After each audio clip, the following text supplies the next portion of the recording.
15장 2절 선적분 두 번째 시간입니다. 우리는 앞에서 평면곡선이 주어졌을 때 그 곡선 위에서 정의된 이변수 함수의 선적분을 약속했었는데요. 이제 이 시간에는 공간곡선상에서 정의된 삼변수 함수의 선적분을 어떻게 정의할 것인지 알아보도록 하고요. 이와 같은 공간곡선상에서의 스칼라장의 선적분이 이해가 되면 이어서 우리는 벡터장의 선적분을 약속하려고 합니다. 자, 먼저 공간곡선상에서 스칼라 함수의 선적분을 어떻게 정의하는지를 알아보겠습니다. 앞서 우리는 평면곡선이 주어졌을 때 이변수 함수의 선적분을 약속했었는데요. 그와 매우 비슷한 방법으로 공간곡선이 주어졌을 때 선적분을 다음과 같이 정의하도록 하겠습니다. 우리는 먼저 공간곡선의 그래프를 그려보려고 하는데요. 자, 공간을 움직이는 어떤 곡선이 이렇게 주어져 있었더라 보겠습니다. 자, 이제 우리는 관찰자의 입장에서 본다면 우리가 이제 여기 좌표축에 원점이 있다라 보겠습니다. 그럼 하늘을 날아가고 있는 어떤 비행물체 또는 비행기라 생각해 볼까요? 비행기의 궤적을 우리가 추적을 해 보려고 합니다. 현재 시각에서 우리가 비행기의 위치가 여기 있었다고 봤을 때 일정 시간이 지난 후에 비행기가 여기까지 이동을 했다고 가정해 보겠습니다. 우리는 이와 같은 것을 좀 더 구체적으로 표현하기 위해서 다음과 같이 우리가 독립변수를 t를 놓고 표현해 보도록 하겠습니다. 앞서도 설명한 것처럼 우리는 지금 공학적인 문제를 우리가 관찰하고 있으니까 편의상 이 t를 시간이라고 생각해 볼게요. 그러면 관찰하고자 하는 특정 시간이 A 시각에서 B 시각까지를 관찰했다고 보겠습니다. 자, 그러면 이제 t = A라는 그 시간에서 이 물체를 관찰해 본 결과 이 물체의 위치 벡터가 여기에 있었다라고 보겠습니다. 즉 t가 A일 때 위치 벡터 여기라고 보겠습니다. 우리가 벡터를 표시할 때 RA로 표시합니다. 그 다음에 t가 B일 때 해당하는 이 비행물체의 위치 벡터는 여기쯤에 있다라 볼까요? 그래서 RB라 표시를 하도록 하겠습니다. 이제 우리는 AB 사이에 있는 임의의 시각 t에 대해서 이 물체의 위치 벡터를 표현해 보려고 하는데요. 그 위치 벡터를 RT라 표시를 해보도록 하겠습니다. 자, 그러면 곡선 C를 표시할 때 우리는 RT로 표시하려고 하는데요. 이때 이 RT의 위치 벡터에 이 곡선 위에 있는 점의 좌표는 당연히 공간상에 있으니까 XYZ가 되겠죠. 그런데 이 각각의 XYZ를 우리는 하나하나 이 매개변수 t를 이용해서 표현해 볼 수 있겠죠. 그래서 x도 매개변수 t로 표현된다는 뜻에서 이렇게 표현하도록 하겠습니다. 그 다음에 역시 y도 매개변수 t로 표현될 수 있으니까 이렇게 표시하고 z도 매개변수 t에 의해서 표현할 수 있으니까 이렇게 표현할 수 있다고 보겠습니다. 그러면 요 XYZ는 다 같이 t에 의해서 표현될 수 있겠네요. 자, 그럼 우리는 요 벡터가 위치 벡터잖아요. 앞서도 배웠던 것처럼 위치 벡터의 성분은 종점의 좌표로 표시합니다 라고 얘기를 했었죠. 따라서 우리는 벡터, 이 점의 좌표를 편에서 이제 순서상으로 이렇게 쓰고 벡터를 편에서 이렇게 꺾기교를 써서 표시해서 우리가 나름대로 구별해 본다고 가정한다면 이렇게 쓸 수 있겠죠. 위치 벡터의 성분은 이와 같이 됩니다. 이제 XYZ를 성분으로 갖는 이 위치 벡터를 IJK의 결합으로 표시한다면 다음과 같이 쓸 수 있죠. XT I 벡터, YT J 벡터, 그리고 ZT K 벡터 이렇게 표현할 수 있습니다. 자, 이제 우리는 이 위치 벡터를 이와 같이 표시할 수 있었다는 것을 알게 됐고요. 이런 표현 방법을 이용해서 우리는 앞서 했던 것처럼 이 곡선 C를 따르는 삼변수 함수, 이 점에서 정의된 어떤 함수가 있다고 보겠습니다. 그 함수를 F라 표시한다면 우리는 이 함수는 FXYZ가 될 것이고 이제 이 세 개가 독립변수이고 종속변수를 편에서 유라한다면 그러면 모든 실수는 수직선상에 1대1 대응시킬 수 있으니까 우리는 요 한 점에서 정의된 요 삼변수 함수 값이 어딘가 있겠죠. 또 요 한 점에서 정의된 요 삼변수 함수 값이 어딘가 있겠죠. 이렇게 하나하나 대응이 될 수 있을 겁니다. 자, 이제 우리의 관심은 그럼 이 곡선 위에서 정의된 요 삼변수 함수의 선적분을 어떻게 정의할 수 있을까 하는 얘기인데요. 그건 앞에서 했던 평면 곡선상에서 정의된 이변수 함수의 스칼라장의 선적분의 정의와 동일하게 약속하도록 하겠습니다. 즉 앞에서 했던 것처럼 우리는 이 패관 AB를 등분을 해보도록 하겠습니다. 등분을 해가지고 전체 B-A 전체 구간의 길이를 n등분했을 때 이 n등분한 이 간격을 우리가 델타 t라 표시를 해보도록 하겠습니다. 그리고 t가 a일 때 되는 곡선상의 점이 여기고 t가 요 위치 관계를 알아보기 위해서 여긴 t0, 여긴 t1, t2 쭉 해서 맨 마지막을 tn번째 점이라 해보겠습니다. 그러면 t0에 대응되는 곡선이 있는 점은 p0, t1에 대응하는 곡선이 있는 점은 p1, 그 다음에 같은 방법으로 p2, p3 쭉 오겠죠. 쭉 왔을 때 맨 마지막은 tn에 대응하는 곡선상에 있는 점은 pn이라 놓겠습니다. 자, 그리고 여기 어딘가에 ti 번째 점과 ti-1번째 점이 있다라 보겠습니다. 그러면 ti 번째 점에 대응하는 곡선상에 있는 점은 pi라 쓰고요. ti-1에 대응하는 곡선상의 점은 pi-1이라 보겠습니다. 그리고 이제 요 호의 길이가 우리는 요 i번째 소 구간의 호의 길이를 우리는 편의상 델타 si라 놔 보겠습니다. 자, 그러면 이제 우리는 앞서 설명한 것처럼 ti-1과 ti 번째 요 사이 어딘가에 우리는 ti 스타라는 표본점이 하나 있었다고 가정해 보겠습니다. 이 표본점에 대한 곡선상의 점이 요 파란색 점이었다고 볼게요. 그러면 우리는 이걸 좀 더 다시 표시해 볼까요? ti의 스타 이렇게 쓸 수 있겠죠. ti의 스타는 뭘 뜻하냐면 여기 있는 것처럼 rti의 스타는 여기 보다시피 각각의 t 대신에 ti 스타를 대입하면 됩니다. 여기까지가 됐죠.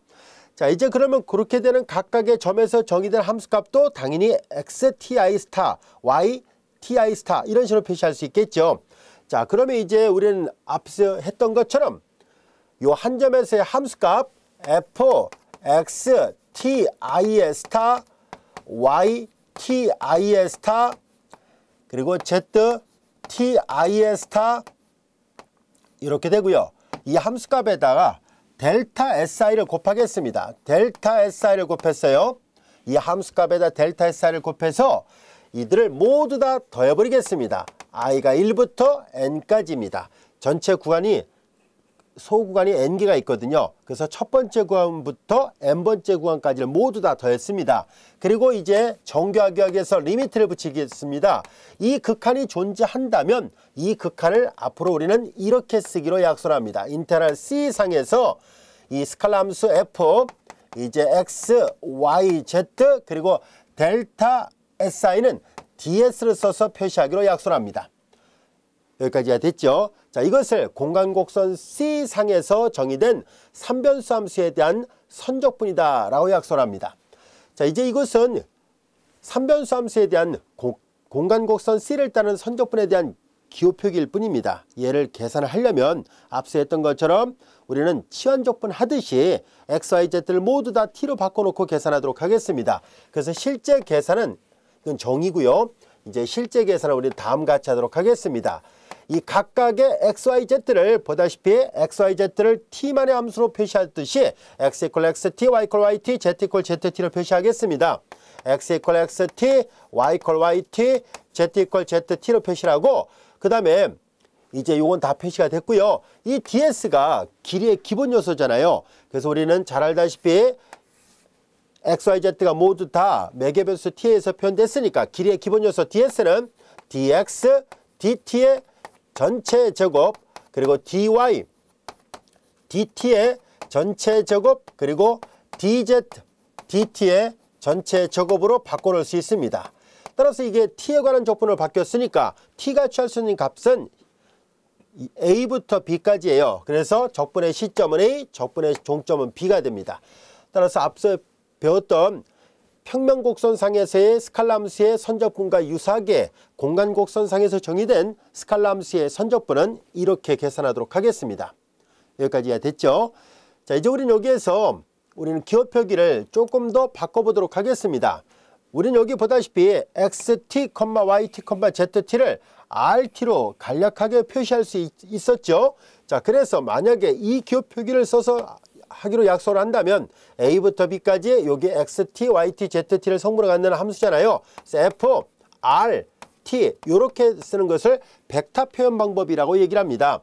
자, 그 다음에 이제 여러분들 요거 잘 보면 알 수 있듯이 얘를 t에 대해서 미분하면 dx, dt, dy, dt, dz, dt죠. 그 성분들을 다 제곱해서 더해서 루트를 씌웠다는 얘기는 이 위치 벡터를 미분한 다음에 그 크기를 구했구나라는 것을 알 수 있습니다. 자, 그래서 이 부분이 자연스럽게 R'T의 크기, 얘가 이거랑 같습니다. 그 다음에 이제 뒤에 dt 이렇게 됐습니다. 그래서 이렇게 벡터 표현으로 쓰게 되면 이렇게 쓸 수 있구나 라는 것을 알게 됐습니다. 여기까지가 됐죠. 자, 이제 그리고 여기에서 만약에 이 하얀색 분필로 표시했던 이 함수가 1이라면은, 그래서 만일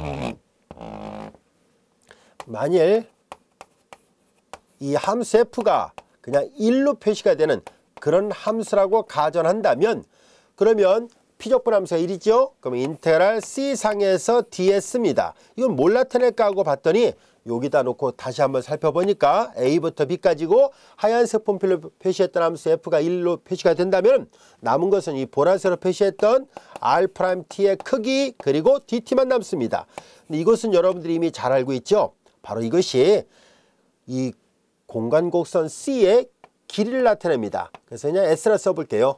책에는 아마 대문자 L로 표시되어 있을 텐데 그냥 S라 쓰겠습니다. 자, 이렇게 해서 여기는 DS가 길이의 기본 요소예요.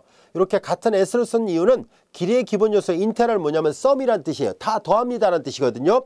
잘개 쪽엔 길이의 기본 요소들을 모두 다 합하니까 전체 곡선의 길이가 되는구나 라는 것을 역시 기호를 통해서도 알 수 있습니다. 그리고 여기 보다시피 이거는 앞서 우리가 배웠던 것처럼 길이를 구하는 벡터 표현 방법이잖아요. 그래서 길이 구하는 공식입니다. 그래서 이제 이 선적분의 특수한 경우로서 곡선의 길이가 구해지는구나 라는 것을 알게 됐고요. 함수 f가 1이 아니라면 선적분은 절대 길이를 나타내는 문제가 되지는 않습니다. 아시겠죠? 자, 이제 우리는 이렇게 해서 이거의 특수한 경우로서 곡선의 길이를 구하는 문제를 해결할 수도 있다는 것을 하나 배웠네요. 자, 여기에서 또한 이 ds가 만약에 x나 y나 또는 z 이 세 가지로 각각 특수한 경우로 변형이 되면 어떻게 될까 하는 것을 알아보겠습니다. 자, 그래서 그 중에 이제 하나만 해볼게요. 만약에 ds가 원래는 이렇게 이거 다 있어야 되거든요. 그런데 x 하나만 있을 때입니다. ds가 dx 하나만 있을 때, 즉 dy나 dz가 나타나지 않았을 때를 생각해 보도록 하겠습니다. 이렇게 보면 됩니다.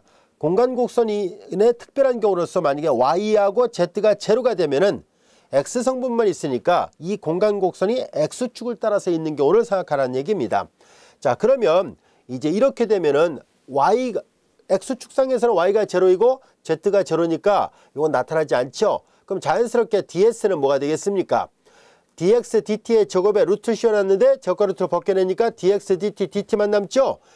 자, 이렇게 된다면은 이 ds 부분은 자연스럽게 dx dt, 원래 이걸 좀 더 이렇게 써야 되겠군요. 좀 더 자세하게 표현한다면 경로 C가 RT가 주어졌을 때 보다 구체적으로 이렇게 쓰는 게 낫겠습니다.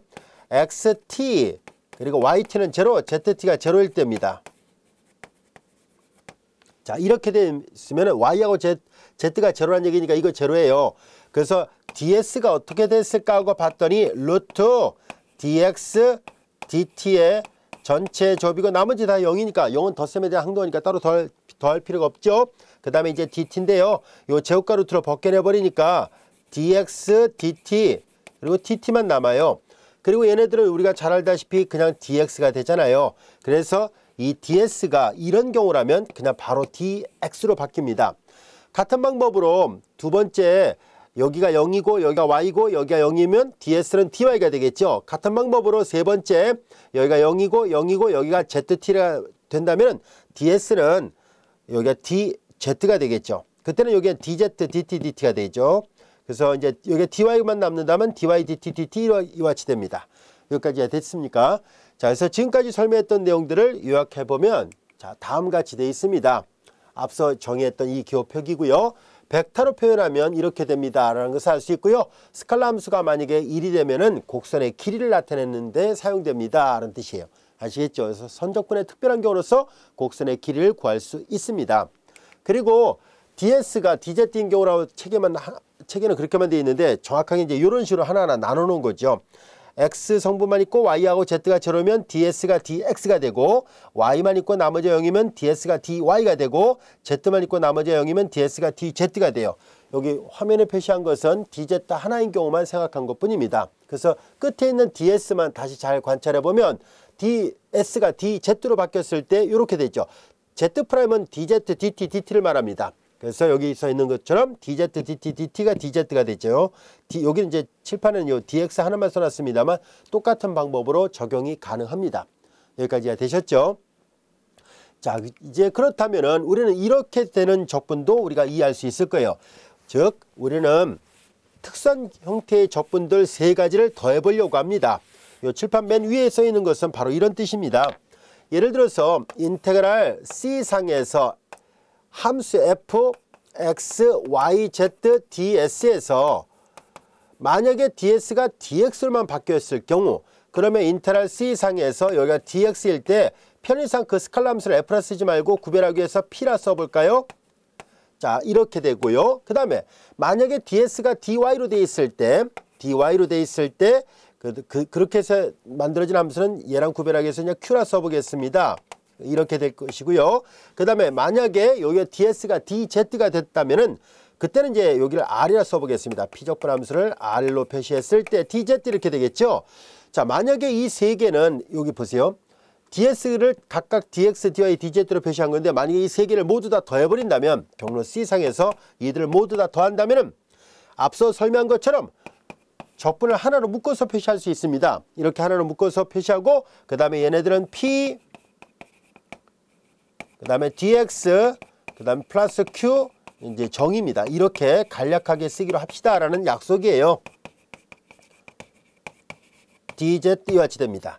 이건 더 줄여서 표시한다면 인테그랄 C상에서 pxyz를 그냥 간략하게 p라 쓴다면 pdx, 마찬가지로 q라 쓴다면 qdy, 역시 r로 쓴다면 rdz 이렇게 나타낼 수 있습니다. 자, 이제 이렇게 해서 우리는 이거의 특수한 경우로서 각각의 이런 적분들이 있다면 그들의 합은 간결하게 이렇게 적분교를 한 번만 쓰고 나머지는 pdx 더하기 qdy 더하기 rdz 이렇게 표시하겠습니다 라는 뜻이에요. 자, 이런 기호 표기 방법은 곧 배우게 될 벡터장의 선적분을 하려고 할 때 주로 사용하는 기호 표기입니다. 그래서 여기 화면 위에는 바로 이걸 써놓은 겁니다. 이해되셨죠? 자, 이제 우리는 지금까지 배웠던 내용을 토대로 해서 간단하게 예문 하나 풀어보도록 하겠습니다. 곡선 C가 x가 코사인 t, y가 사인 t, z가 t라면은 원기둥을 감아 올라가는 원나선 그래프입니다. 앞에서 우리가 배웠던 그 헬릭스예요. 이렇게 위에서 약간 내려다 봤을 때 원기둥을 감아 올라가는 헬릭스의 일부분만을 그렸습니다. 0부터 2파이라 해놨으니까요. 자, 이 원나선을 따르는 이 스칼라장의 선적분을 계산해 보세요라는 얘기입니다.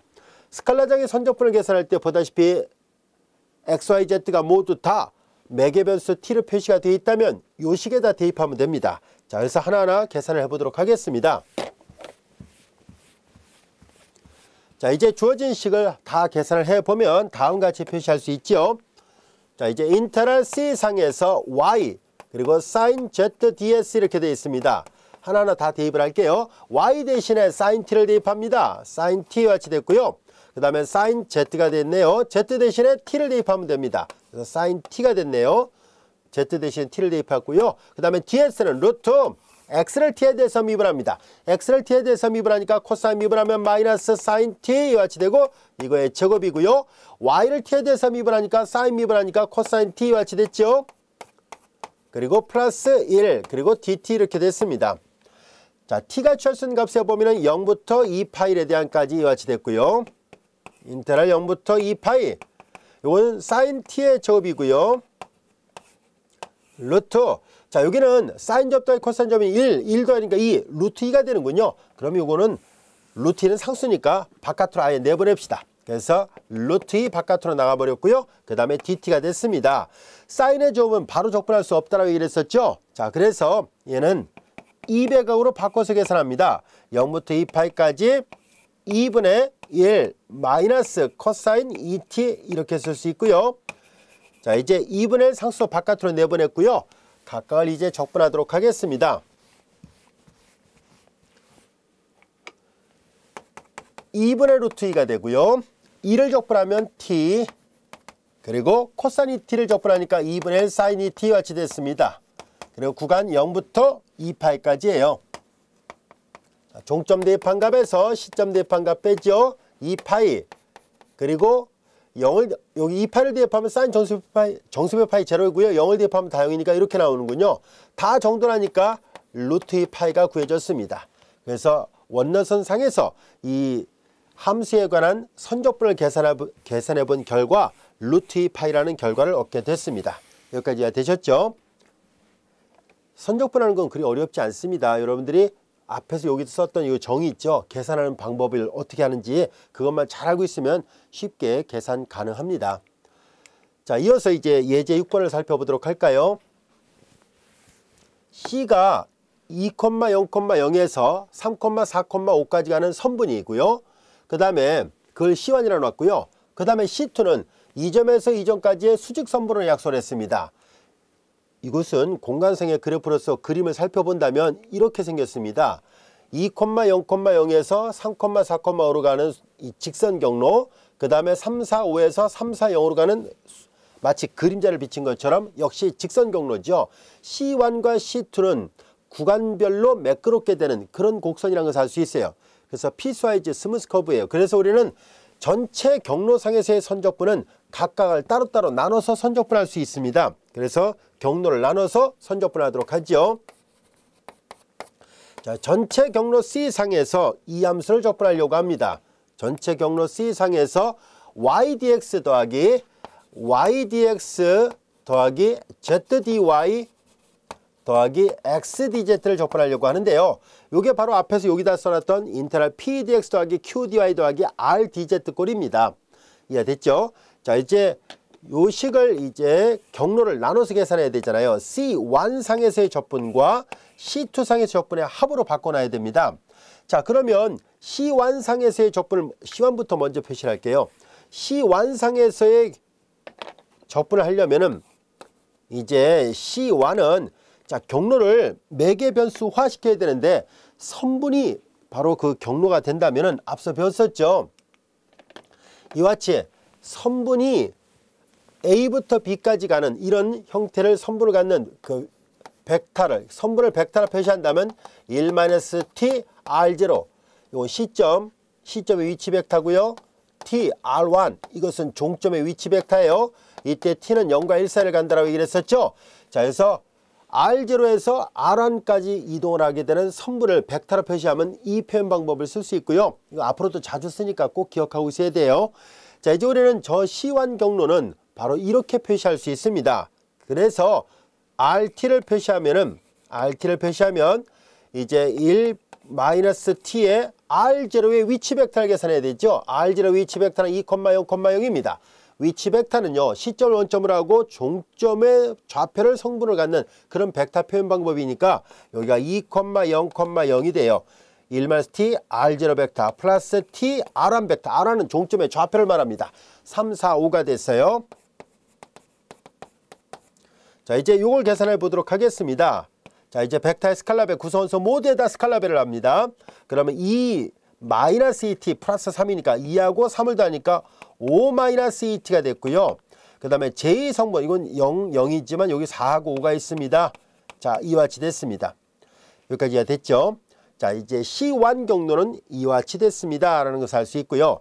여기가 바로 X, 얘가 Y, 얘가 Z예요. X, Y, Z가 되는데요. Y하고 Z가 모두 다 상수니까 DY 0이고 DZ도 0이라는 것을 알 수 있습니다. 그래서 남은 건 얘 하나만 계산하면 충분하겠구나 라는 것을 알 수 있어요. 이제 Y 대신에 4를 대입하고요. DX를 계산합니다. 이걸 미분해야 되죠. X 이퀄 5-2t니까 X를 T에 대해서 미분하니까 -2 그리고 DT입니다. 이제 T에 관해서 적분하는 것이니까 T가 철순 값에 보면 0부터 1까지예요. 이것이 C1 경로상에서의 적분이고요. 그 다음에 이어서 플러스 인테그랄 C2상에서의 적분을 계산합니다. C2상에서의 적분도 똑같은 방법으로 계산하는데요. 얘도 역시 선분이니까 마찬가지로 이제 얘는 색깔을 구별해서 얘는 C1은 노란색으로 표시했더라 보고요. 그 다음에 이제 C2는 파란색으로 표시했더라 보겠습니다. 색깔을 구별해 볼게요. 1-t 여전히 R0 플러스 T R1 벡터예요. 여전히 이 공식을 적용하도록 하겠습니다. 자, 똑같은 방법으로 계산합니다. 이 C2는 저 파란색으로 하고요. 여기다도 똑같이 표시를 해보도록 할까요? 그래서 이제 C2를 표시합니다. RT가 됐고요. 그래서 1-T, 1-T에 시점의 좌표는 3, 4, 5군요. T 그리고 종점의 좌표는 3, 4, 0이에요. 자, 요거 계산합니다. 여기까지 해야 됐죠? 자, 그 다음에 이제 다 전개합니다. 전개한 다음에 따로 계산한 다음에 쓸게요. 3-3t 제일 성분이 이거고요.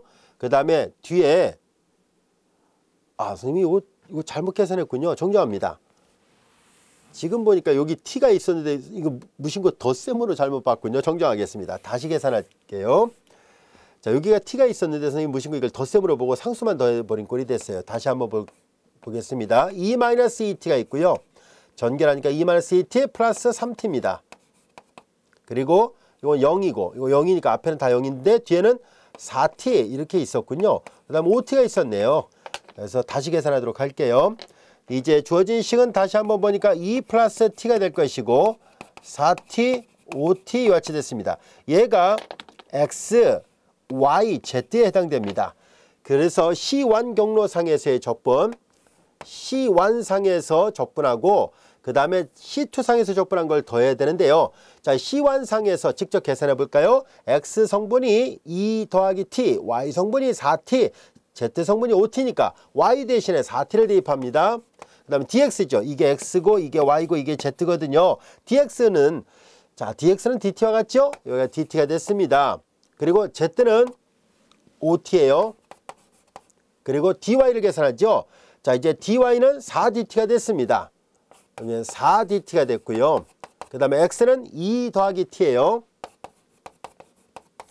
그 다음에 DZ는 5DT가 됐습니다. 아까 선생님이 여기 덧셈으로 잘못 보고 잘못 계산했으니까 이렇게 수정하도록 하겠습니다. 자, 이것이 C1상에서의 적분이고 C1상에서 T는 0부터 1까지 갑니다. 그리고 요 밑에다 써야 되겠군요. 이제 C2상에서의 적분을 계산합니다. 얘도 똑같은 방법으로 전개를 해서 계산하도록 하죠. 이렇게 하면 따로 계산합시다. 3-3t가 제일 성분인데 뒤에는 플러스 3t가 있습니다. 정돈하니까 이게 3이 됐네요. 그 다음에 이제 두 번째 성분은 4-4t가 있는데 뒤에 플러스 4t가 있어서 역시 정돈하니까 4가 있습니다.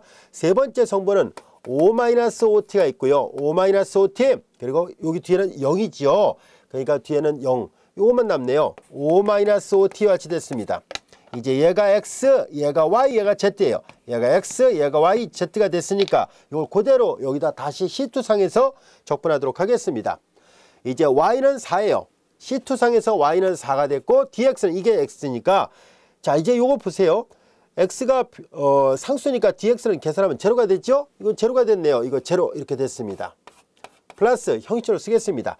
z를 써야 되니까 5-5t 5-5t가 있고요. 그 다음에 dy인데 y가 상수니까 당연히 dy도 제로가 된다고 할 수 있습니다. 그 다음에 x는 3입니다. x는 3 그리고 dz 이게 z니까 dz는 -5dt입니다.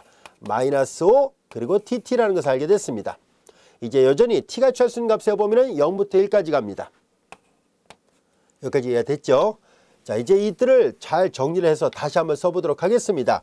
두 개의 적분의 합입니다. 여기다 쓸까요?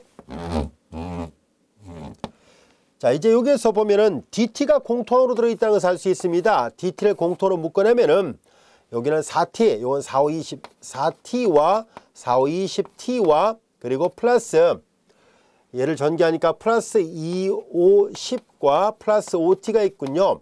그러면 이 적분은 인테그랄 0부터 1까지 상수를 먼저 쓸까요? 10 플러스 29t가 됐습니다. 29t 그리고 dt입니다. C1을 따른 적분 이거고요. C2를 따른 적분은 0이니까 이거 하나만 하고요. 얘만 남았습니다. 마이너스 15dt. 마이너스 15는 상수니까 바깥으로 내보냅시다. 0부터 1 dt가 됐습니다. 여기까지 이해됐죠? 자, 이제 주어진 식은 자, 이거는 뭐 10t가 됐고요. 그리고 2분의 29t의 제곱 그리고 구간 0부터 1까지입니다. 그리고 이거 2를 접근해봤자 구간의 길이가 1이 있고요. 마이너스 15예요. 정돈해보면 10 그리고 2분의 29 10 더하기 2분의 29 마이너스 15예요. 0을 대입해봤자 다 0입니다. 그럼 얘는 2분의 29에서 이거 계산하면 5잖아요. 2와 10을 빼는 거네요. 그쵸? 이거 두 개 더하면 마이너스 5고 2로 통분하니까 마이너스 10. 그래서 이거 계산을 다 해본 결과 이 적분값은 2분의 19가 나왔다는 것을 알게 됐습니다. 자, 이제 이렇게 이거 소수점 계산하는 거 생략합니다. 자, 이와 같이 선분을 따르는 선적분이라 할지라도 앞에서 배웠던 이 선분을 표시하는 벡터 표현 방법만 잘 이해하고 있다면 어렵지 않게 풀 수 있었던 그런 문제입니다. 여기까지 이해됐습니까? 자, 우리는 지금까지 스칼라장의 선적분에 대해서 공부를 했었는데요. 자, 이제 우리는 벡터장의 선적분을 약속하도록 하겠습니다. 벡터장의 선적분은 어떻게 정의할 것인지를 알아보려고 하는데요. 지금까지 배웠던 이 스칼라장의 선적분은 기하학적으로 본다면 앞서 우리 교재 그림에서 살펴본 것처럼 이렇게 커튼의 넓이를 구하는 문제일 수도 있지만 보통 공학적인 응용을 할 때는요. 요 스칼라 함수가 보통 이제 밀도 함수를 나타낸다고 봤을 때 바로 곡선 C의 질량을 구하는 것과 같다라고 할 수 있습니다. 자, 그러면 이렇게 스칼라장의 선적분이 만약에 스칼라 함수가 밀도를 나타낸다고 가정한다면 경로 C상에서의 질량을 나타내거든요. 자, 그렇다면 이제 우리는 벡터장의 선적분이라는 것은 어떤 의미가 있을까 하는 것을 알아보려고 합니다. 바로 이 벡터장의 선적분을 다루려는 큰 이유는 바로 물리학에서 사용하는 워크의 개념을 이해하기 위함입니다. 우리는 일이라는 개념을 적분의 응용편에서도 공부를 했었습니다. 자, 앞서 배웠던 것 잠시 복습 삼아 다시 한번 살펴보도록 할까요? 우리는 워크를 계산하려고 하는데요. 자, 워크 2를 계산할 때 우리는 아주 초보적인 워크로서 이제 만약에 어떤 물체를 움직이게 하는데 가해진 힘 F는 상수라고 가정합시다. 그리고 그 물체가 이동하는데 가해진 힘의 방향과 같은 방향으로 직선거리만큼 D만큼 이동했다라 가정한다면 우리는 워크는 가해지는 힘의 크기 곱하기 이동거리입니다. 이때 이동거리는 직선이라 가정하겠습니다. 그러면 여러분들이 이미 잘 알다시피 워크는 F 곱하기 D가 돼요. 이건 곱셈입니다. 단순하게 이것도 상수 이것도 상수예요. 자, 그런데 만약에 가해지는 힘의 방향과 물체가 이동하는 방향이 일치하지 않는다면 어떻게 할까 하는 얘기입니다. 그래서 예를 들어서 우리가 만약에 여행 가방 같은 거 있잖아요. 그래서 여행 가방 같은 거 이렇게 끌고 갈 때 가방의 진행 방향은 직선이지만 하지만 힘을 가해지는 방향은 이렇게 사선 방향이 있잖아요. 바로 이런 문제를 계산하려고 할 때 필요한 개념이 바로 내적이었었습니다. 어떤 물체를 힘을 가해지는 방향은 이쪽 방향이고 이동 방향이 이렇게 D 벡터 방향이었다고 가정했을 때 우리는 가해지는 힘은 이쪽이에요. 그 두 개의 벡터에 이루는 사이각이 세타했을 때 우리는 바로 이 진행 방향의 힘의 크기는 어떻게 구할 수 있었을까 하고 봤더니 F 내적 D 벡터를 이용해서 힘의 크기를 계산할 수 있었습니다. 만약에 요 세타가 예각이라면 요 값은 항상 양수로 나오고요. 이게 만약에 둔각이라면 음수로 나오게 되죠. 자, 우리는 이와 같은 것을 요거는 내적이 아니라 그냥 단순한 4층연선의 곱입니다. 이건 스칼라거든요. 하지만 이제 보다시피 가해지는 힘의 방향과 그 다음에 물체 이동 벡터 방향이 서로 맞지 않은 경우라면은 F 내적 T 내적으로 계산할 수 있었습니다. 자, 그리고 우리는 만약에 어떤 물체를 이동시키는데 직선 경로로 이동시키지만 가해지는 힘이 일정치 않는다면은 가해지는 힘이 일정하지 않았다라고 가정한다면 이동거리는 직선이에요. A부터 B까지고요. 그러면 그때 워크는 인테랄 A부터 B까지 이 함수 fx dx로 계산하면 됩니다. 우리는 이제 이렇게 중학교 교과정과 고등학교 교과정, 고등학교 이과 교과정을 통해서 이렇게 워크의 개념을 각각 특수한 경우로부터 차근차근 조금씩 일반화시키면서 우리가 학습을 해왔었습니다. 이제 대학 교과정에 와서는 우리는 워크를 다음 같은 것을 생각해 보려고 합니다. 이렇게 어떤 물체를 직선 경로로만 이동시키는 것이 아니라 평면 곡선을 따라 이동을 시키거나 아니면 공간 곡선을 따라 이동시키는 것을 할 수 있겠죠. 자, 그래서 우리는 공간 곡선을 따라서 이동하면 어떻게 될까 하는 것을 알아보려고 하는데요. 이때 가해지는 힘의 크기가 일정하지 않을 수 있죠. 그래서 우리는 그러면 이제 다음같이 좀 더 일반화된 다음 같은 것을 생각해 보려고 합니다. 가해지는 힘의 크기가 일정치 않았을 때 워크를 계산하긴 하는데요. 이제 경로가 C였을 때 가해지는 힘이 일정치 않았다면 그때 여기는 어떻게 계산될까요? 라는 것을 알아보려고 합니다. 그것이 지금 하고자 하는 벡타장의 선적분을 배우려는 큰 이유입니다. 즉 벡타장의 선적분은 보다시피 경로 C를 따르는 워크 E를 계산하기 위해서 필요한 개념입니다. 자, 이제 우리는 이렇게 순차적으로 배워왔던 워크의 개념을 이제 경로 C를 따르는 좀 더 일반화된 형태로 확대를 해보도록 하겠습니다. 이걸 배우기 위해서 우리는 먼저 이 그림을 이해를 해둘 필요가 있는데요. 자, 이 그림이 말하고자 하는 것은 바로 다음과 같습니다.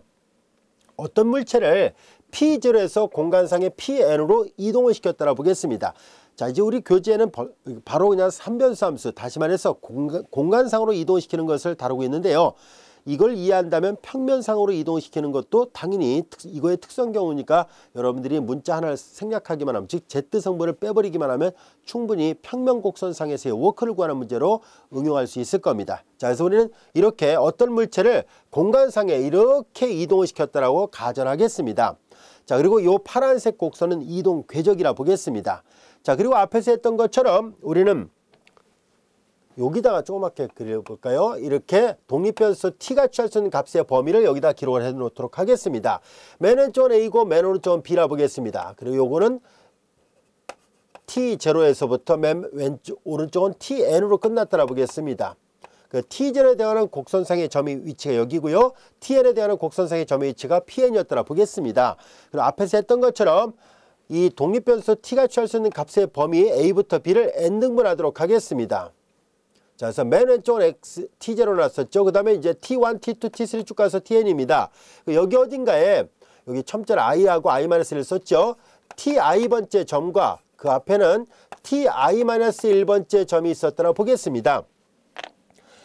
우리는 이제 이렇게 얘를 i번째 소구간이라 얘기를 할 텐데요. 이 i번째 소구간에 대응되는 곡선상에 있는 점이 ti 위치에 대응되는 곡선상의 점이 pi고 ti-1에 대응하는 곡선상의 점이 pi-1이었다고 보겠습니다. 그러면 요 노란색 선분에 대응하는 곡선상의 선분은 이렇게 휘어져 있는 곡선입니다. 우리는 이 곡선의 길이를 델타 si라 놓겠습니다. i번째 소구간의 곡선의 길이다라는 뜻에서 이렇게 표시하도록 하겠습니다. 여기까지 됐죠? 자, 이제 우리는 여기에서 이 안에서 표본점을 하나 선택하도록 하겠습니다. 이 안에 표본점을 하나 선택을 하는데요. 그 표본점을 ti 스타라 놓겠습니다.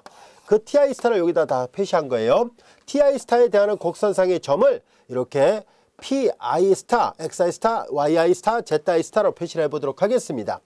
요 한 점에서 우리는 뭘 할 생각이냐면 이 어떤 물체를 이 궤적을 통해서 이동시키려고 하잖아요. 그럼 당연히 그 물체를 이동시키는데 가해지는 힘이 있을 겁니다. 이때 그 힘의 방향을 여기 보다시피 이렇게 빨간색으로 표시를 해볼게요. 그 힘 가해지 이 한 점에서 이 물체를 이동시키는데 가해지는 힘의 방향이 편의상 이렇게 빨간색 벡터 방향이었다라고 생각해 보겠습니다. 그러면 이 빨간색 벡터는 힘을 나타내는 벡터로서 이렇게 표시하도록 하겠습니다. F를 표시한 것 뿐이에요. 대문자 F. 스칼라 함수는 소문자 F로 표시했지만 지금 벡터는 대문자 F를 써서 볼드체로 표시를 하고 있습니다. 자, 이제 여기에서 우리는 이 물체를 이동시키는데 우리는 이제 보라색으로 해볼까요? 자, 이 물체를 이동시키는데 이 물체가 이동하는 방향은 접선 벡터 방향으로 이동을 하겠죠. 그 접선 벡터 중에서 단위 접선 벡터를 대문자 T 이렇게 표시하도록 하겠습니다. 이해를 돕기 위해서 이 부분만 좀 확대해서 보겠습니다. 그러면은 확대해서 본다면 이런 식으로 돼 있더라 볼게요. 아주 잘게 쪼개면은 사실 이 휘어진 곡선이 거의 직선처럼 보일 거예요. 자, 이제 이렇게 돼 있고요. 그 다음에 우리 한 점이 여기가 pi 스타라 놓겠습니다. 자, 앞에서 그렸던 그림을 이제 표시한다면 얘가 바로 F 그리고 PI번째 PI 스타를 대입한 벡터예요. 그 다음에 이제 여기에서 이제 요 곡선의 진행 방향의 접선 벡터 이렇게 돼 있을 때 그 벡터 방향으로 단위 벡터를 하나 생각합니다. 접선 벡터 방향으로의 단위 접선 벡터를 생각하고요. 이것을 t 그리고 여기 ti 스타 이렇게 표시했으니까 똑같이 이렇게 표시해 봅시다. 자, 이렇게 됐어요. 그런데 이제 여기에서 이 휘어져 있는 요 점의 위치가 pi-1 여기가 pi예요. 여기서부터 여기까지의 곡선의 길이는 노란색 이 곡선의 길이는 델타 si가 되는데요. 자, 우리는 이제 이 물체를 요 지점에서부터 요 지점까지 이동을 시키려고 할 때 시시각각으로 가해지는 힘의 위치가 다 달라지겠죠. 이게 일정한 상수가 아닙니다. 이 물체 이렇게 궤적을 통해서 움직이려다 보면 가해지는 힘이 매번 벡터 형태로 달라지는 형태로 표시가 됩니다. 요 보라색은 단위 접선 벡터고요. 자, 그래서 우리는 어떻게 할 생각이냐면 가해지는 힘의 방향은 이거고 아까 여기다 그렸다 지웠던 이렇게 하는 벡터하고 진행 방향으로 요 내절 계산할 때 내절용에서 진행 방향의 그 크기를 계산했었잖아요. 여기서도 그렇게 계산하도록 하겠습니다. 이 빨간색 벡터와 이 보라색 벡터의 내절 계산하도록 하겠습니다. 그래서 F 내적 그리고 자, 이제 우리는 여기서 볼까요? 이 진행 방향의 이 색깔 구별 없이 갑니다. T 이렇게 쓸 것이고 그 다음에 여기서부터 여기까지 이동하는 거리는 델타 SI죠. 그래서 이렇게 델타 SI 이렇게 쓰겠습니다. 이건 사실 좀 더 자세하게 쓰면 이렇게 계산한 거와 같다라 보면 됩니다. 이거 스칼라니까 벡터 앞에다 곱해볼까요? 델타 SI 그리고 단위 접선 벡터 T예요.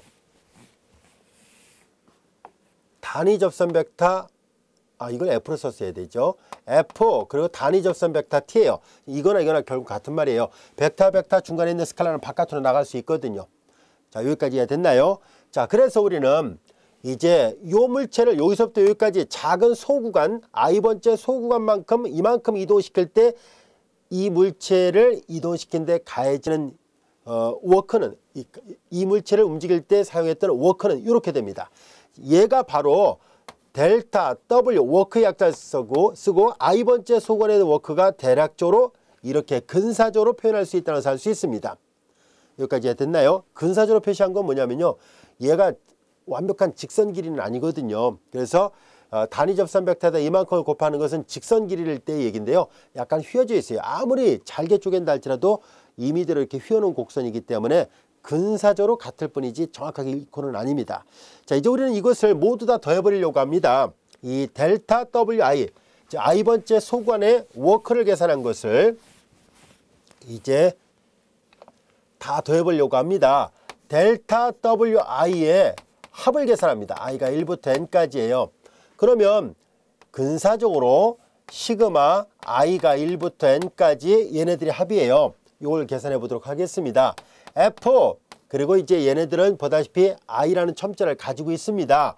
그래서 pi 스타라고 그냥 쓸게요. pi 요 한 점을 넣었을 때 값을 계산해야 된다는 뜻이고요. 그 다음에 내적 그리고 델타 si에 그리고 t 단위 접선 벡터요. ti 스타까지 다 써보겠습니다. ti의 스타 이렇게 됐습니다. 자, 여기까지 이해 됐나요? 그래서 이 합은 뭘 나타내냐면 이 물체를 P0에서 P1까지 이동시키는데 사용했던 워크 1의 근사값이고요. 그 다음에 P1에서 P2, P2에서 P3 조금씩 이동시킬 때 사용했던 근사값들이 이와 같이 나옵니다라는 뜻이에요. 우리는 정교하게 정확한 워크를 계산하길 원합니다. 그래서 양변에 리미트를 붙여보도록 하겠습니다. 양변에 리미트를 붙여서 정교하게 할 생각이에요. 그러면 언젠가는 이퀄이 되겠죠. 자, 이때 오른쪽에 극한이 존재한다면 이 극한값을 우리는 뭐라 쓰기로 약속을 하냐면 리미트 시그마를 인터널 사인으로 바꿀 것이고 그 다음에 여기 보면 알 수 있듯이 이건 스칼라예요. 스칼라는 바깥으로 내보낼 수 있거든요. 그리고 이 벡터장 F와 벡터장이라는 걸 강조해서 F로 이렇게 화살표를 써볼게요. 자, 이제 요 스칼라를 바깥으로 내보내고 F 내적 단위 접선 벡터 T 그리고 델타는 D로 바꿀 수 있죠. 그리고 이제 이것은 경로 C 이 곡선을 C라 표시한다면 C상에서 이렇게 계산할 수 있습니다. 벡터의 내조니까 이거 하나의 스칼라가 됩니다. 이런 모양으로 되어 있는 것이 바로 이 왼쪽은 잘 보세요. 이 물체를 여기서부터 결국 부분 이동시켜서 여기까지 이동시키니까 전체 워크를 구하는 문제가 되죠. 그래서 이렇게 계산되는구나 라는 것을 알게 됐습니다. 이 오른쪽을 우리는 벡터장의 선적분이라 얘기를 합니다. 즉 벡터장 F의 선적분이에요. 여기까지 됐나요? 자, 이제 우리는 여기에서 이 벡터장 F의 선적분이 의미하는 바가 물리적인 의미로서 2를 계산할 때 사용할 수 있었구나 라는 것을 알게 됐습니다. 자, 그런데 얘는 하나의 기호일 뿐입니다. 얘는 하나의 기호일 뿐이니까 그래서 계산을 하려면 좀 변형을 해야 됩니다. 자, 그래서 우리는 이 워크를 다시 한번 생각해 보도록 할까요? 자, 이제 여기다 한번 다시 써놓고 나서 하나씩 변형을 시켜 보도록 하겠습니다. 여러분들이 잘 알다시피 이 벡터장 F가 있고요. 이 T는 뭐예요? 단위 접선 벡터잖아요. 그렇죠? 우리는 공간 곡선이 벡터 형태로 표시가 된다면 위치 벡터를 RT로 표시한다고 가정했을 때 RT로 표시한다면은 좀 지워볼까요? 워크가 이렇게 표시가 됐다는 걸 알게 됐고요. 이제 위치 벡터를 표시한다고 가정했을 때 위치 벡터 이렇게 RT로 표시하잖아요. 그럼 곡선이 이렇게 있을 때 이 단위 접선 벡터는요. 단위 접선 벡터는 여기가 R'T지 않습니까? 근데 이 벡터가 항상 단위 벡터라는 보장이 없으니까 자신의 크기로 나눈 것이 단위 벡터잖아요. 그래서 노란색 방향의 단위 접선 벡터가 그것을 이렇게 주황색으로 표시한다면 그게 바로 T예요. 이게 단위 접선 벡터잖아요. 따라서 이 T를 바꿔보려고 합니다. 이 T를 앞서 설명한 것처럼 이제 R'T를 R'T의 크기로 나누면 되죠. 이것이 단위 접선 벡터고요. DS가 뭐예요? DS가 길이의 기본 요소잖아요. 이 길이의 기본 요소를 벡터 형태로 표시한다면 당연히 앞서도 살펴본 것처럼 R'T의 크기 DT잖아요. 이해됐죠? 이게 루트거든요. 자, 이제 여기 잘 보면 이거 서로 소거되네요. 그래서 인테그랄 C상에서 F 내적 R'T라는 얘기는 dr dt예요. 이게 R'T만 남잖아요. 이거 다 소거되고요. R'T만 남고 dt입니다. 근데 이거는 우리가 잘 알다시피 미분이라는 개념으로 다시 쓸 수 있잖아요. 그래서 인테그랄 F 내적 요 dt 서로 소거돼서 dr 이와 같이 됩니다. 소거라고 표현했지만 사실 정의입니다. 지워지진 않습니다. 그냥 기억하기 좋게 설명한 것 뿐이에요. 그래서 dr dt는 이렇게 dr로 바뀌니까 바로 이 벡터장의 선적분은 이렇게 약속되어 있었는데 조금씩 변형하니까 F 내적 dr로 더 간단하게 표시할 수 있구나 라는 것을 알게 됐습니다. 자, 이제 우리는 앞으로 이렇게 워크를 계산할 문제는 세문할 때 이렇게 하도록 하겠습니다. 물론 요건 이제 기호 표기가 더 단순화된 거고요. 실제 계산은 T로 되어 있으니까 요걸로 주로 계산합니다. 이렇게 drdt, 요 dr은 drdt, dt로 바꿔놓으면 되니까요. 요게 이제 실질적으로 워크를 계산하시오라고 했을 때 이렇게 계산하도록 하겠습니다. 자, 지금까지 계산한 것이 바로 벡터장의 선적분으로서 물리적 의미로서는 또는 공학적 의미로서는 바로 워크를 계산한 문제를 다룰 때 사용합니다 라는 것을 알게 됐습니다. 자, 그래서 우리가 지금 배우는 이 벡터 미분적 분학이 꼭 필요한 이유는 이런 이유 때문입니다. 우리는 워크 같은 경우는 물론 부분 공부를 했었습니다만 가장 일반적인 경우는 사실 다루지 못했었거든요. 하지만 이제 우리는 벡터 미분적 분학 단어를 통해서 이렇게 벡터장의 선적분을 이용해서 이를 계산할 수가 있었구나 라는 것을 알게 됐습니다. 여기까지 이해되셨죠? 자, 우리는 지금까지 배웠던 내용들을 요약하면 자, 이렇게 되어 있습니다. 이제 이것을 하나의 정의로서 사용하도록 하겠습니다.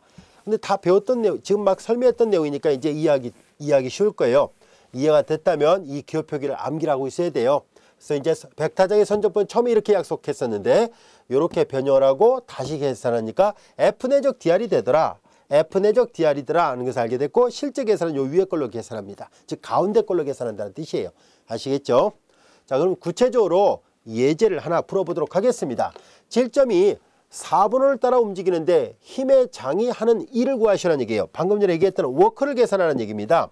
자, 여기에서 RT는 코사인 T I 벡터 더하기 사인 T J 벡터 이렇게 되어 있으니까 원의 1사분면입니다. 원의 1사분면으로서 이런 곡선이죠. 이렇게 생겼습니다. 여기 파란색 여기서부터 1로 가는 곡선이에요. 자, 그리고 여기 화살표는 뭘 나타내냐면 이 벡터장을 각각의 위치마다 하나하나 점을 대입해서 점의 좌표를 대입하고 방향을 다 표시한 거예요. 자, 그래서 이렇게 이 곡선의 진행 방향하고 벡터장의 방향이 서로 반대 방향이거든요. 이럴 때는 바로 이 워크가 마이너스 값이 나와요. 즉 벡터장의 방향과 곡선의 진행 방향이 같은 방향으로 가게 되면은 양의 방향이 나오는데 양의 값이 나오는데 비해서 이렇게 되면 음의 값이 나와요. 왜 그럴까 하는 얘기인데요. 그것은 처음에 정의 때문이에요. 이 정의를 보세요. F 내적 T잖아요. 잘 볼까요? 우리는 이게 F거든요. 이 화살표가 F고 그 다음에 곡선의 진행 방향이 파란색인데요. 이 파란색의 진행 방향의 접선 벡터를 생각해 봐요. 아무 점이나 여기 요 점에서 접선 벡터 생각해 볼까요?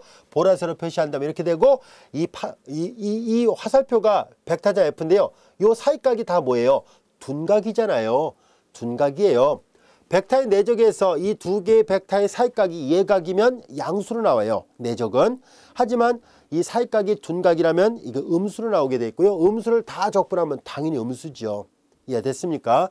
이 DS는 이 루트가 씌워져 있는 이 DS가 루트 dx dt의 제곱 이런 식으로 돼 있어서 얘는 항상 양수입니다. 얘는 항상 양수예요. 그래서 결과적으로 이 두 개의 벡터가 이루는 이 사이각이 둔각이면 전체 워크는 마이너스가 나올 수밖에 없고요.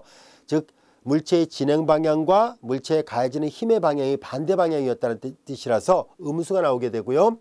만약에 진행 방향, 이 사이각이 예각이라면 항상 워크는 양수가 나옵니다. 이해되셨죠? 자, 이제 우리는 이렇게 되어 있는 이 경로를 따르는 이 선적분을 계산해 보도록 하겠습니다. 자, 이제 워크를 계산해 보도록 할까요? 자, 워크를 구합니다. 인테그랄 C상에서 F 내적 DR을 계산하면 되겠네요. 기억하기는 이게 제일 쉽고요. 이제 실제 계산할 때는 벡터자 F가 이거 있었고요. 이게 X 성분, 이게 Y 성분이니까 그대로 X 대신에 코사인 T로 사인 대신에 Y 대신에 사인 T를 대입하면 됩니다. 자, 그리고 벡터장의 내적이니까 이렇게 순서상으로 표시해 볼게요. X제곱은 코사인 T의 제곱으로 컴마 마이너스 XY죠. 마이너스 X가 이거고 이게 Y예요. 마이너스 코사인 T와 사인 T의 곱이 두 번째 성분이고요. 이게 벡터장 F입니다. DR은 뭘 뜻하는지 알 수 있죠? DR은 DR 벡터라는 얘기는 DR, DT 그리고 DT를 뜻합니다. 그래서 R을 T에 대해서 미분합니다. 얘네들을 T에 대해서 미분한 것을 성분으로 표시한다면 얘네들 T에 대해서 미분하니까 코사인 미분하니까 마이너스 사인 T 사인을 미분하니까 코사인 T 자 이렇게 됐어요. 이게 DR, DT예요. 그 옆에다 DT가 있어야 되죠. 그래서 옆에다 이제 DT를 계산하도록 하겠습니다. 이제 T가 취할 수 있는 값에 보면 0부터 2분의 8까지예요. 벡터장의 선적분 어렵지 않습니다. 이렇게 두 개의 벡터를 찾아서 내적을 하면 되거든요. 이제 내적 계산해 볼까요? 0부터 2분의 파이. 자, 제일 성분끼리 곱합니다. 마이너스 코사인 T의 제곱 사인 T가 됐고요. 그 다음에 제2 성분끼리 곱합니다. 마이너스 코사인 T의 제곱 사인 T가 됐습니다. 그리고 DT가 됐습니다. 마이너스 코사인 제곱 사인 T 마이너스 코사인 제곱 사인 T 똑같네요. 그래서 인테그랄 0부터 2분의 파이까지 마이너스 2배 코사인 T의 제곱 사인 T DT가 됐습니다. 이거는 삼각함수 사인과 코사인의 곱이 주어졌을 때 적어도 어느 하나가 홀수 차수라면 치환해서 적분되죠. 바로 계산하도록 하겠습니다. 3분의 2 코사인 T의 3승으로 적분되죠. 이거 역도함수 이게 맞는지 확인해 볼까요? 얘를 미분하면 3 내려서 3분의 1 지워져서 2 코사인의 제곱이 남아있고요. 합성함수 안에 것도 미분하면 코사인 미분하면 마이너스 사인 T가 돼서 이거의 도함수는 이게 맞습니다. 따라서 얘가 왼쪽에 있는 이 피적분함수의 역도함수가 됩니다. 0부터 2분의 파이까지 계산해 볼까요? 종점 대입한 값에서 시점 대입한 값 계산합니다. 자, 우리가 기대하는 결과는 곡선의 진행 방향과 그 힘의 장의 방향이 반대로 돼 있어서 음수가 나와야 되는데요. 정말 그런지 보겠습니다. 코사인 2분의 파이는 제로고요. 0을 대입한 거 빼야 되는데 코사인 제로 1이라서 마이너스가 되죠. 그래요. 우리가 기대했던 것처럼 워크 값이 마이너스가 나오는 게 맞았다는 것을 알게 됐습니다. 여기까지 이해됐습니까?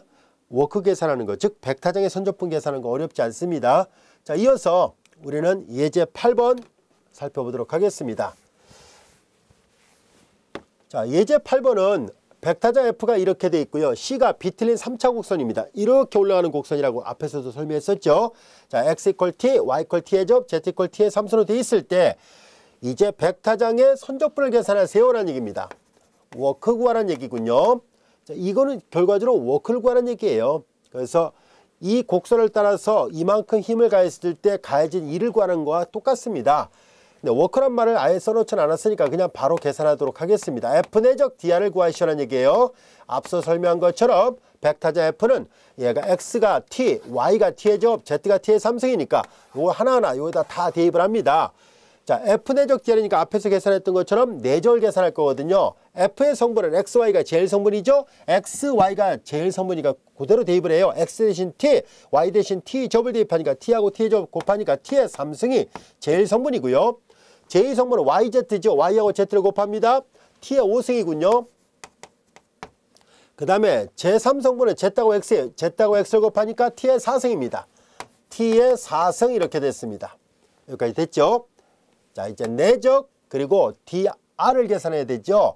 DR은 DR, DT, DT예요. 여기 써 있는 것처럼 DR, DT, DT가 됐습니다. 그래서 이제 우리는 이 곡선이 벡터 형태로 표시됐을 때 얘가 제1성분, 제2성분, 제3성분이 돼요. 그 R을 T에 대해서 미분 하라는 얘기예요.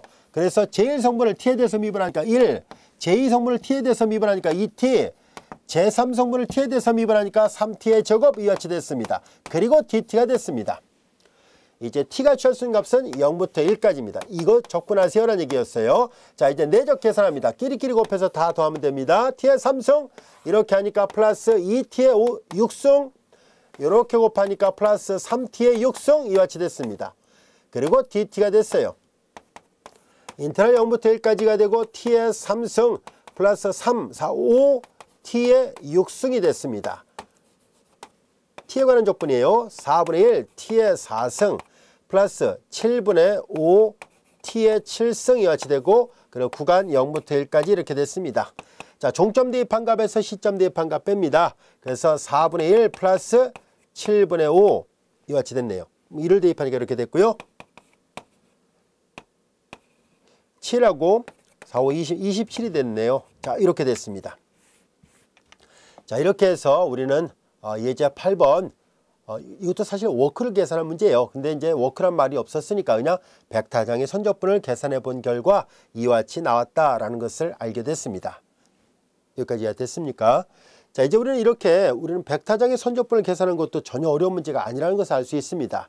자, 그러면 이 벡터장의 선적분과 앞서 배웠던 스칼라장의 선적분 어떤 관계가 있는지를 한번 알아보려고 하는데요. 우리는 이 F 내적 DR을 조금 변형을 해보도록 하겠습니다.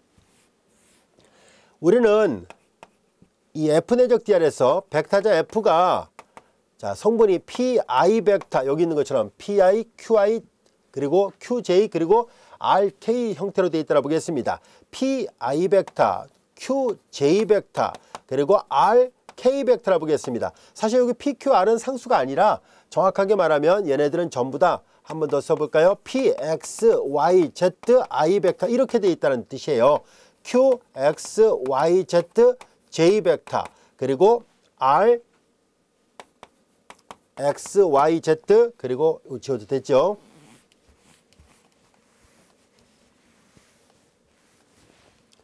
R 그리고 Z, K 벡터 이렇게 되어 있는 거예요. 자, 이제 공간상에서 정의되는 벡터장은 이와 같이 성분이 3개를 갖고 있습니다. 자, 이제 F가 이런 모양이었다는 뜻이고요. 그 다음에 이제 R은 우리가 앞에서 했던 것처럼 위치 벡터거든요. 공간 곡선을 나타내는데요. 자, 제1성분은 XT, I 벡터, 제2성분은 YT, J 벡터, 제3성분은 ZT, K 벡터 이렇게 되어 있습니다. 따라서 DR이라는 것은 우리가 잘 알다시피 DR은 DR, DT, DT거든요. 자, 이렇게 되어 있습니다. 그래서 얘네들을 전부 다 T에 대해서 미분한 것을 생각을 해야 되니까 우리는 다음같이 계산할 수 있어요. 이제 여기에서 dx, dt, dr, dt를 계산하면 이거죠. 그 다음에 얘를 미분하면 dy, dt가 됐고요. j, 그리고 얘를 미분하면 dz, dt 이렇게 됩니다. 그리고 k예요. 자, 이것이 dr, dt고요. 그 뒤에다가 dt를 붙이는 거니까 이렇게 돼요. 여기까지 됐죠. 자, 그러면 이제 여기에서 얘네들을 좀 더 변형해 볼까요? 이렇게 분배를 해보세요. 그럼 dx, dt, dt니까 dx만 남죠? I 벡터. 마찬가지로 이렇게 하면 dy, dt, dt니까 dy만 남습니다. J 벡터 그리고 똑같은 방법으로 이렇게 계산하면 DZ, DT, DT니까 DZ만 남습니다. 자, 이와 같이 됐어요. DX, DY, DZ 이렇게 됐네요. 여기까지가 됐죠. 자, 그러면 이제 우리는 이렇게 표시가 되어 있으니까 이제 주어진 식을 여기다가 대입을 하도록 하겠습니다. 인테그랄 이제 t가 취할 수 있는 값의 범위는 편의상 a에서부터 b까지였더라 볼게요. 그러면 a에서부터 b까지로 바뀔 것이고 벡터자 f는 이제 이렇게 ijk로 써도 되고요. 순서서로 쓰면 pqr로 되겠죠. 그리고 내적 여기 dr도 역시 ijk로 되는 것을 순서서로 표시한다면 dx, dy 그리고 dz로 쓸 수 있죠. 자, 이제 내적이니까 끼리끼리 다 곱해 볼까요? 이제 계산을 해보면은 이제 여기 dx, dy, dz니까 아직 t로 쓰진 않았군요. 그러면 여기를 ab로 쓰면 안 되겠네요. 그냥 c라서 그냥 써놓겠습니다. 매개 변수 t로 써야지만 a부터 b를 쓴다라고 쓸 수 있고요. 아직은 x, y, z가 남아있으니까 그냥 c라 쓰겠습니다. c를 쓰고요. 그 다음 벡터의 내적은 끼리끼리 곱해서 다 더하죠. 그래서 그렇게 계산해 보니까 인테그랄 pdx 더하기 qdy 더하기 rdz로 표시가 되는구나 라는 것을 알게 됐습니다. 이건 우리 앞시간에 각각 적분이 3개가 있는 걸 보통 합쳐서 이렇게 한 번에 계산합니다 라고 약속을 했었던 그 기호표기입니다. 그 기호표기 우리는 스칼라 각각은 스칼라장의 선적분이었는데 보다시피 워크를 계산한 문제 즉 벡터장의 선적분과 스칼라장의 선적분이 관련이 있었다는 것을 알게 됐습니다. 여기까지가 됐죠. 그래서 이게 서로 간에 관계가 있었구나 하는 것을 알 수 있고요. 우리는 앞으로 이런 꼴의 적분을 자주 보게 될 겁니다. 그래서 이런 꼴의 모양을 잘 이해를 해두세요. 자, 지금까지 설명했던 내용들을 요약해 놓은 것이 바로 여기 있습니다. 그래서 지금까지 설명했던 거 충분히 이해됐죠? 자, 이제 우리는 지금까지 우리 교재 15장 2절에서 선적분이라는 것을 공부를 했었습니다. 우리는 평면곡선과 그리고 공간곡선상에서 스칼라 함수의 선적분도 정의를 했었고요. 그 다음에 공간곡선상에서의 벡터장의 선적분만 약속을 했었는데 사실상 Z성분을 빼버리면 평면곡선상에서의 벡터장의 선적분도 동일하게 정의가 됩니다. 오히려 특수한 경우니까 지금까지 설명했던 거에 요 하나 없애버리면 돼요. 이해됐죠? 요런 게 하나 없으면 됩니다. 그래서 훨씬 더 간단한 모양으로 됩니다. 인테그랄 pdx 더하기 qdy라면 평면곡선상에서의 벡터장의 선적분이고요. rdz까지 있으면 공간곡선상의 벡터장의 선적분 문제가 됩니다. 자, 이와 같이 이렇게 해서 우리는 스칼라장의 선적분과 벡터장의 선적분을 모두 다 정의하게 됐습니다. 여기까지가 되셨죠? 그리고 앞 시간에 우리가 배웠던 앞 시간에 끝부분에 배웠던 것처럼 우리가 어떤 선적분을 계산할 때 양 끝점이 똑같았음에도 불구하고서 이동 경로가 달랐을 때 일반적으로 선적분은 결과가 달라질 수도 있다는 것을 배웠었는데요. 우리 이 다음 절에서 선적분의 기본 정리라는 것을 통해서 이동 경로가 달라졌을지라도 양 끝점이 같다면 적분값이 같아질 수 있는 조건이 어떤 것인지를 알아보도록 하겠습니다. 자, 이어서 우리는 15장 3절 선적분의 기본 정리를 같이 공부하도록 하겠습니다.